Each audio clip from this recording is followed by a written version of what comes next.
Competitive এক্সামত পাৰ্চেণ্টেজৰ লগত জড়িত question আহে আৰু এনেধৰণৰ অংকবোৰ কৰোঁতে বহুত সময় অতিবাহিত হয় যদি আমি ইয়াৰ সহজ পদ্ধতি বা শ্বৰ্টকাট ট্ৰিক্স ব্যৱহাৰ নকৰোঁ। আজি আমি এই ভিডিঅ'টোত সাধাৰণতে পৰীক্ষাত অহা কিছুমান পাৰ্চেণ্টেজ ৰিলেটেড প্ৰশ্নৰ সহজ পদ্ধতি বা শ্বৰ্টকাট ট্ৰিক্স আলোচনা কৰিব ওলাইছোঁ। ভিডিঅ'টোত মই 2 প্ৰকাৰৰ প্ৰশ্ন আলোচনা কৰিম আৰু এই 2 প্ৰকাৰৰ প্ৰত্যেকটোতে 3 প্ৰকাৰৰ বেলেগ বেলেগ প্ৰশ্ন থাকিব। প্ৰথমে মই আপোনালোকক এটা বেছিক আইডিয়া দিব বিচাৰিছোঁ শতাংশ বা পাৰ্চেণ্টেজৰ ওপৰত, যাতে বিগিনাৰ বা যোনে বহুদিন অংকৰ লগত জড়িত হোৱা নাই তেওঁলোকৰ বুজাত সুবিধা হয়। পাৰ্চেণ্টেজ বা শতাংশক সাধাৰণতে এই চিহ্নটোৰে বুজোৱা যায়। যদি আপোনাক কোনোবাই 10% বা 12% বা 80% বা 160% বুলি কয় তেনেহ'লে আপুনি অংকত লিখোঁতে এনেধৰণে লিখিব পাৰে। সংখ্যাটোৰ শেষত পাৰ্চেণ্টেজ চিহ্নটো দিলেই হ'ব। এতিয়া আমি চাওঁ আহক পাৰ্চেণ্টেজ মানে কি। উদাহৰণ এটা লৈছোঁ, যদি আপোনাক 10% বুলি কৈছে তেনেহ'লে আপুনি জানি ল'ব 10ৰ তলত এটা 100 আছে, অৰ্থাৎ এনেধৰণৰ। শতাংশই সদায় সংখ্যাটোক 100ৰ লগত তুলনা কৰি বুজায়। যদি আমি 10%টোক 100/10 বুলি লিখিব পাৰোঁ তেনেহ'লে ইয়াক যদি আমি সমাধান কৰোঁ বা দশমিকলৈ লৈ যাওঁ তেনেহ'লে আমি পাম 0.10, অৰ্থাৎ 10% মানে 0.10। ঠিক এনেধৰণৰ আৰু কেইটামান উদাহৰণ আমি চাইছোঁ। পাৰ্চেণ্টেজ বা শতাংশক দশমিকলৈ নিয়া অতি সহজ। আপোনাৰ সোঁফালৰ পৰা দুটা সংখ্যা বা দুটা ডিজিট আগত দশমিক চিহ্নটো দিলেই ই দশমিকলৈ পৰিৱৰ্তন হৈ যায়, অৰ্থাৎ দুটা সংখ্যা সোঁফালৰ পৰা বাদ দি আপুনি দশমিক চিহ্নটো দিলেই ই দশমিকলৈ পৰিৱৰ্তন হৈ যাব। এই উদাহৰণটোৰ প্ৰথম আৰু শেষৰটো ভালকৈ লক্ষ্য কৰক। এতিয়া আমি আহোঁ আচল বিষয়টোলৈ। প্ৰথম প্ৰকাৰৰ প্ৰথম প্ৰশ্নটো, যদি কোনো এটা সংখ্যাৰ শতাংশ উলিয়াব দিয়ে, উদাহৰণস্বৰূপে 500 টকাৰ 30%, হোৱাট ইজ 30% অফ 500 rupees। মই মুখে মুখে বা একেবাৰে কৰিব পৰা ট্ৰিক্সটোহে দেখুৱাব বিচাৰিছোঁ। এইটো চিধা চিধি অংক। ইয়াত 30% আৰু 500 টকাক পূৰণ কৰি দিলেই উত্তৰ ওলাই পৰিব। 30ৰ ঠাইত আপুনি 0.30 পাতিব পাৰে বা 100/30 পাতিব পাৰে। মই ভিডিঅ'টোৰ প্ৰথম পাৰ্টটোতে দেখুৱাই দিছোঁ। প্ৰথম প্ৰকাৰৰ দ্বিতীয় প্ৰশ্নটো, 500 টকা মূল্যৰ বস্তু এটাৰ যদি 30% মূল্য বঢ়োৱা হয় তেনেহ'লে বস্তুটোৰ দাম কিমান হ'ব? If an item has price 500 and its value is increased by 30%, what will be the value of that item? প্ৰশ্নটোত কি দিয়া আছে আৰু কি সুধিছে সেইটো বুজা আপোনাৰ অত্যন্ত প্ৰয়োজন, নহ'লে আপোনাৰ অংকৰ পদ্ধতিকেইটা খেলিমেলি হ'ব পাৰে। এই প্ৰশ্নটোত সুধিছে 500 টকাৰ বস্তুটোত 30% দাম বঢ়ালে আৰু ইয়াৰ পিছত বস্তুটোৰ দাম কিমান হ'ল, অৰ্থাৎ আমি প্ৰশ্নটোৰ পৰা বুজিলোঁ উত্তৰটো 500 টকাতকৈ বেছি হ'ব। এই প্ৰশ্নটোৰ উত্তৰৰ কাৰণে আমি 30%ক 100ৰ লগত যোগ কৰিব লাগিব আৰু 500 টকাক ইয়াৰ লগত পূৰণ কৰিব লাগিব, অৰ্থাৎ 130% পূৰণ 500। 130%ক দশমিক বা ভগ্নাংশত নিলে আমি এনেধৰণৰ পাম আৰু ইয়াৰ উত্তৰটো 650 হ'ব। এইবাৰ আহিছোঁ তৃতীয় প্ৰশ্নটোলৈ।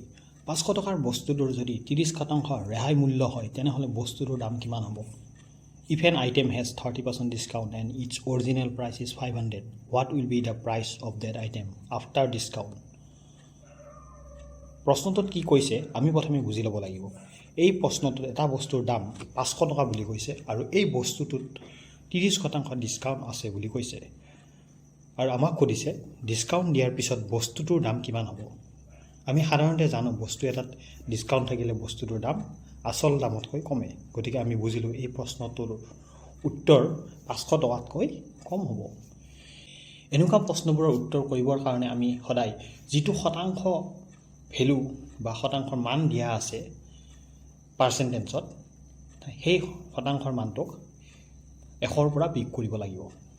ইয়াত 100 বিয়োগ 30%, গতিকে আমি পাম 70% আৰু এই 70%টোক 500ৰে পূৰণ কৰিলে আমি উত্তৰটো পাম, অৰ্থাৎ 70% পূৰণ 500 আৰু ইয়াৰ উত্তৰ হ'ব 350।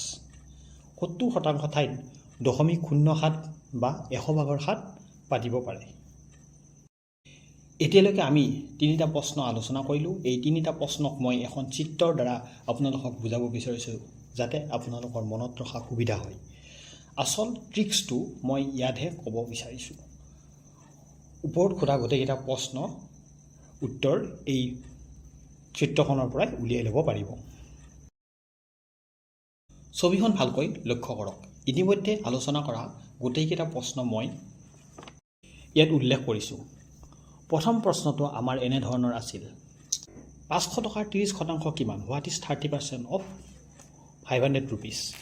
এই প্ৰশ্নটোত 500 টকাটো যিহেতু মূল সংখ্যা, ইয়াক মই মূল সংখ্যাৰ যিটো বৃত্ত আছে তাত বহুৱাইছোঁ আৰু 30%টোক শতাংশৰ যিটো বৃত্ত আছে ইয়াত বহাইছোঁ। ঠিক এনেধৰণে দ্বিতীয় প্ৰশ্নটো চাই লৈছোঁ আৰু দ্বিতীয় প্ৰশ্নটোৰ 500 টকা মূল সংখ্যা আছিল আৰু গতিকে ইয়াক আমি মূল সংখ্যাৰ ঠাইত ৰাখিলোঁ। ঠিক তেনেকৈ 30% বঢ়োৱাৰ কথা কৈছে, গতিকে মই 30%ক 100ৰ লগত যোগ কৰিলোঁ আৰু 130%টোক শতাংশৰ বৃত্তটোৰ ভিতৰত পাতিছোঁ। ঠিক এনেধৰণেৰে একে পদ্ধতিতে মই তৃতীয় প্ৰশ্নটোৰ যিটো মূল সংখ্যা আছিল যেনে 500, সেই 500টোক মই মূল বৃত্তটোত ৰাখিছোঁ আৰু শতাংশটোক 30% কম কৰাৰ কথা কৈছে, গতিকে 30%ক মই 100ৰ পৰা বিয়োগ কৰি তাৰ উত্তৰটো অৰ্থাৎ 70%ক মই শতাংশৰ স্থানত পাতিছোঁ। শতাংশ বা পাৰ্চেণ্টেজৰ লগত জড়িত কোনো এটা প্ৰশ্নত যদি এই ছবিখনৰ মতে ওপৰৰ মানকেইটা দিয়া থাকে আৰু একেবাৰে শেষৰটো বিচাৰে, তেনেহ'লে আমি ওপৰৰ মানকেইটা পূৰণ কৰিলে ইয়াৰ উত্তৰ পাম। গতিকে এই তিনিটা প্ৰশ্নৰ উত্তৰ আমি এনেধৰণৰ পাইছিলোঁ, 150, 650 আৰু 350। যদি এই ছবিখনৰ মতে কোনো এটা প্ৰশ্নত তলৰ মানকেইটা দিয়া থাকে অৰ্থাৎ উত্তৰটো আৰু শতাংশৰ মানটো আৰু আপোনাক মূল সংখ্যাটো সোধে, তেনেহ'লে আপুনি কি কৰিব আৰু প্ৰশ্নকেইটা কেনেকুৱা হ'ব? এনেধৰণৰ প্ৰশ্নবোৰ আমি 2 নং পদ্ধতিতে আলোচনা কৰিম। 2 নং পদ্ধতিৰ প্ৰশ্ন 1 নম্বৰ, যদি এটা বস্তুৰ 25% মূল্য 150 টকা হয়, তেনেহ'লে বস্তুটোৰ আচল দাম কিমান? If 150 is the 25% of an item, then what will be the original value of that item? এই প্ৰশ্নটোত সুধিছে বস্তু এটাৰ 25% মূল্য যদি 150 টকা হয়, তেনেহ'লে বস্তুটোৰ আচল দামটো কি? ইয়াত আমাক বস্তুটোৰ আচল দামটো সুধিছে আৰু আমাক বস্তুটোৰ 25% মূল্যটো 150 টকা বুলি কৈছে। গতিকে আমি যদি ইয়াৰ মানকেইটা ছবিখনৰ নিৰ্দিষ্ট স্থানত বহুৱাওঁ, আমি পাম এনেধৰণৰ। ইয়াত আমাক অৰিজিনেল ভেলুটো সুধিছে, গতিকে আমি 150ক 25%ৰে ভাগ কৰিলে ইয়াৰ উত্তৰটো পাম। 150 ডিভাইডেড বাই 25%। 25%ৰ ঠাইত আমি 0.25 বা 100/25 পাতি সমাধান কৰিলে ইয়াৰ উত্তৰটো পাম 600 টকা। এতিয়া আহিছোঁ আমি দ্বিতীয় প্ৰশ্নটোলৈ। 25% মূল্য বঢ়াৰ পিছত যদি বস্তু এটাৰ মূল্য 750 টকা হয়, তেনেহ'লে বস্তুটোৰ আচল দাম কিমান হ'ব? If an item price is increased by 25% and its price becomes 750, what will be the original price? এই প্ৰশ্নটোত 25% মূল্য বঢ়াৰ পিছত বস্তুটোৰ দাম 750 টকা হোৱা বুলি কৈছে। ইয়াত 25% মূল্য বঢ়াৰ কথা কৈছে, গতিকে আমি সদায় মূল্য বাঢ়িলে 100ৰ লগত যোগ কৰোঁ শতাংশৰ মানটোক, গতিকে আমি পাম 125% আৰু ইয়াক আমি চিত্ৰখনৰ শতাংশৰ ঠাইত বহুৱাম।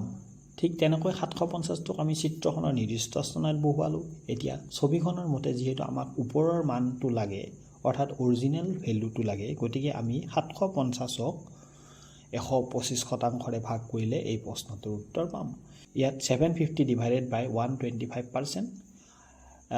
125% আপুনি 125%ক আপুনি দশমিক বা ভগ্নাংশত নিলে পাব 1.25 বা 100/125 আৰু ইয়াৰ উত্তৰটো পাম আমি 600 টকা।